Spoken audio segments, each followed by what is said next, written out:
Controversy. Joe Biden's fundraising friends are causing him trouble. And President Trump is still in the storm. I'm Jamal Simmons, and this is why you should care.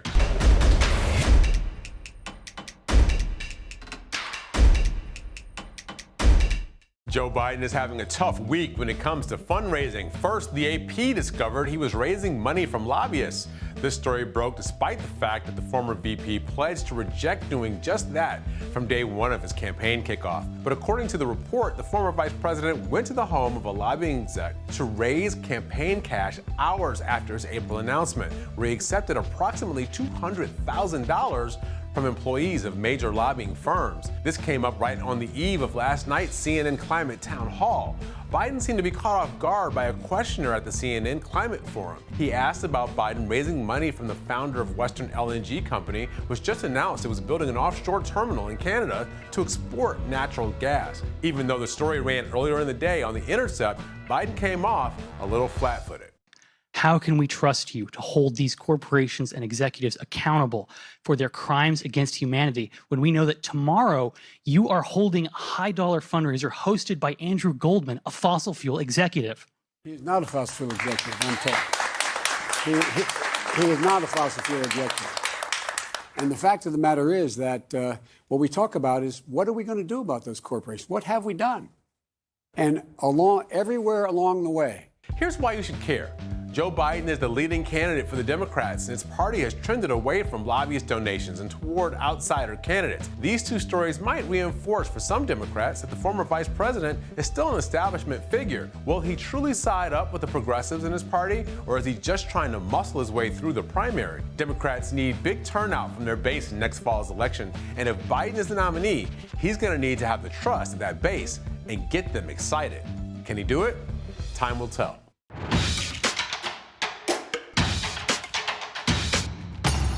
Will President Trump be adding the Weather Channel to his list of fake news sources? Things have taken an interesting turn as meteorologists are fact-checking the president. On Sunday morning, President Trump tweeted out that Alabama was in the path of Hurricane Dorian. It turns out that the prediction was inaccurate. Within an hour, the National Weather Service in Alabama tweeted a response that Alabama will not see any impacts from Dorian. We repeat, no impacts from Hurricane Dorian will be felt across Alabama. Instead of taking the L and letting the story evaporate in the coverage of devastation and human lives that have been lost, the president spent a few days trying to justify his tweet. After the Alabama meteorologist rebutted the president, he doubled down on his Alabama prediction at a FEMA briefing. Then again on Monday. Then again on Wednesday. The president had reporters in the Oval Office where he produced a weather map with what appeared to be a hand-drawn bubble, perhaps done with a magic marker, that extended the storm's direction toward Alabama. He insisted that Alabama was at least in the original forecast, and later tweeted a photo of another prediction map from the South Florida Water Management District that had lines headed over Alabama. He tweeted, "As you can see, almost all models predicted it to go through Florida, also hitting Georgia and Alabama. I accept the fake news apologies." Well, there was a problem. The map was produced on August 28th. That was 4 days before the president's original tweet, and it had a disclaimer on it. If anything on this graphic causes confusion, ignore the entire product. You decide if you care.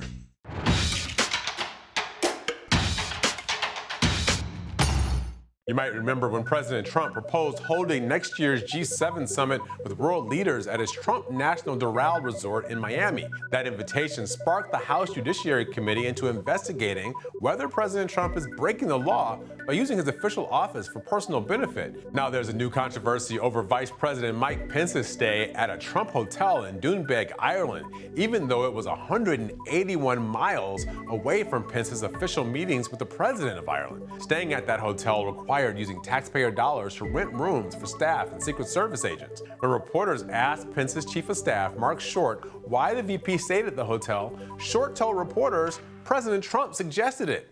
Short also said that the fact President Trump had stayed there before made it easier for agents to secure because of their familiarity with the place. Vice President Pence agreed with that assessment, calling it, quote, logical. Two problems have emerged with that story.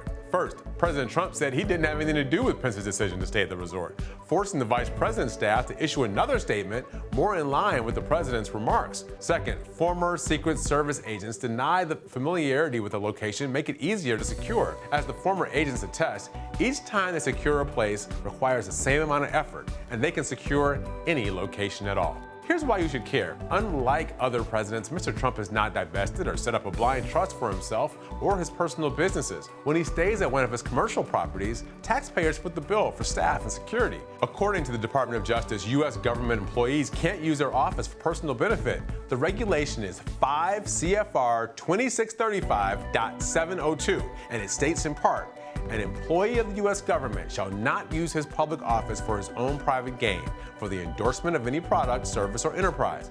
Also, an employee shall not use his government position in a manner that is intended to coerce or induce another person, including a subordinate, to provide any benefit, financial or otherwise, to himself. Thanks for watching Hill TV on YouTube. Be sure to click subscribe and hit the bell so you know when we post new videos, and head to thehill.com for all the latest political news.